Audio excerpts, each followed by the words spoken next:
राज्य परिवहन महामंडळाच्या 8,000 बसेस खरेदीची निविदा प्रक्रिया 9 महिन्यांपासून प्रलंबित असल्याबाबतचा प्रश्न आमदार सतेज पाटील यांनी विधान परिषदेत उपस्थित केला. राज्याच्या ग्रामीण भागात एसटी प्रवासाला प्रवाशांकडून अधिक प्रतिसाद मिळत असून त्यातून महामंडळाला मोठ्या प्रमाणावर महसूल मिळतो.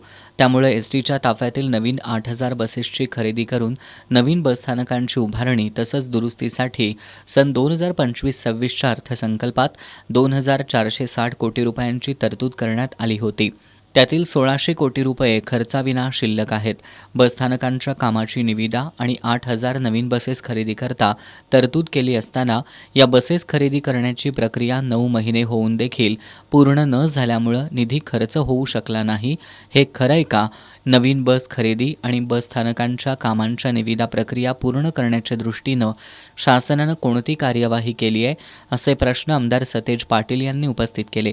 यावर उत्तर देताना परिवहन मंत्री प्रताप सरनाईक यांनी राज्य परिवहन महामंडळामार्फत 8,000 नवीन तयार बसेस खरेदी करण्यात येत असून त्यापैकी 3,000 बसेस खरेदीची निविदा प्रक्रिया पूर्ण झाली आहे, तर 5,000 बसेस खरेदीची निविदा प्रक्रिया अंतिम टप्प्यात असल्याचं सांगितलं. वाहन खरेदी भांडवली प्रकारची असून मोठ्या रक्कमेची असते.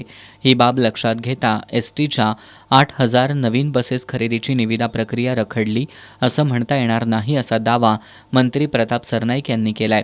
बसस्थानकांच्या पुनर्बांधणी आणि नूतनीकरण कामांच्या निविदा प्रक्रिया प्रगतीपथावर असल्याचं त्यांनी सांगितलं.